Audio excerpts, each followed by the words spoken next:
नमस्कार। आज बात करते हैं भारत के गुजरात तट पर मौजूद एक शानदार मंदिर की, द्वारकाधीश मंदिर। ये सिर्फ एक मंदिर नहीं बल्कि एक पहेली है, एक ऐसी पहेली जिसके राज हजारों साल पुराने हैं। तो चलिए आज इसके पत्थरों के पीछे छिपी कहानी को परत दर परत खोलते हैं। और यहीं से कहानी दिलचस्प हो जाती है।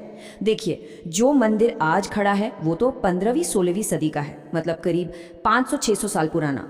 पर जिस जगह पर ये बना है वो आर्कियोलॉजिकल एविडेंस के हिसाब से 2500 साल पुरानी है।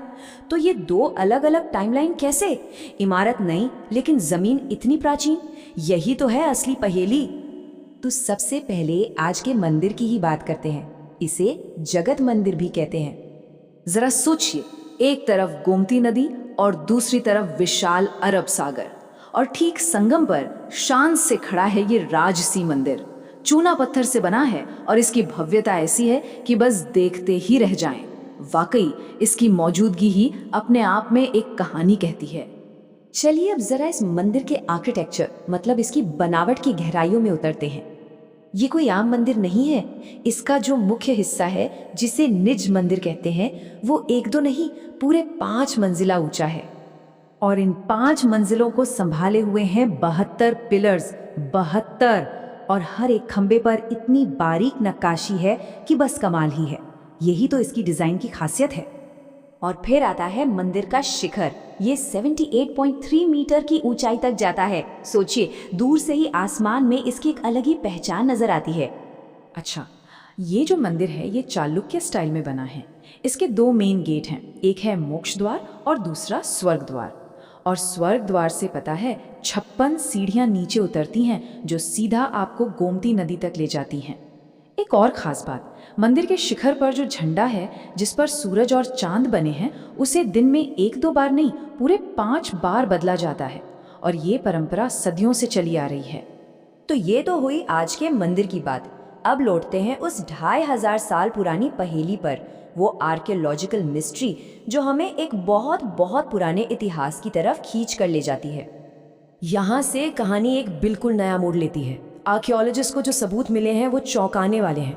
मंदिर के अंदर से ऐसे शिलालेख मिले हैं जो 200 बीसी, मतलब आज से 2200 साल से भी ज्यादा पुराने हैं। कुछ सबूत तो ये भी बताते हैं कि यहाँ मौर्य काल में भी कुछ कंस्ट्रक्शन हुआ था। तो सोचिए, एक तरफ 16वीं सदी की इमारत और दूसरी तरफ इतने पुराने सबूत। ये तो 2 बिल्कुल अलग अलग कहानियां हैं। तो मतलब द्वारका की कहानी एक के ऊपर एक कई परतों की तरह है। सबसे नीचे करीब 200 ईसा पूर्व के आर्कियोलॉजिकल एविडेंसेस हैं। फिर 8वीं शती में महान दार्शनिक आदि शंकराचार्य यहाँ आते हैं और इस जगह को एक बड़ा तीर्थ बना देते हैं। उसके बाद 15वीं-16वीं शती में वो मंदिर बनता है जो हम आज देखते हैं। और आज ये एक जीवंत, धड़कता हुआ धार्मिक केंद्र है। अब इन आर्कियोलॉजिकल सबूत से कहानी का एक हिस्सा तो समझ आता है, लेकिन पूरी तस्वीर नहीं।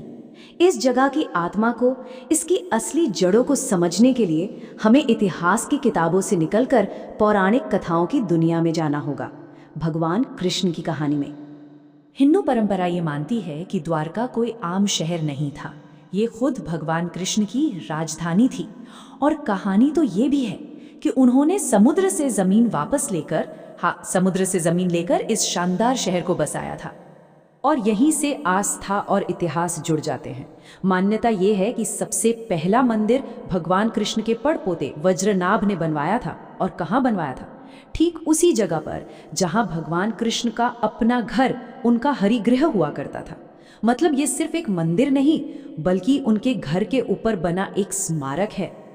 मगर एक सवाल यहाँ भी है, अगर ये कृष्ण का घर था तो उनकी पत्नी रुक्मिणी जी का मंदिर इस मेन कॉम्प्लेक्स से इतनी दूर क्यों है?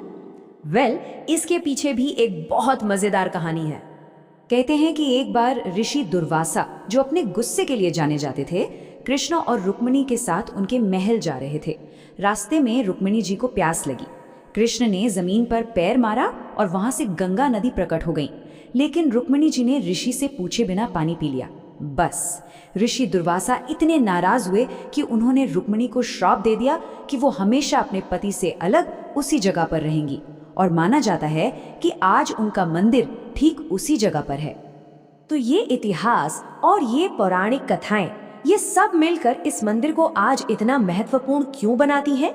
चलिए समझते हैं।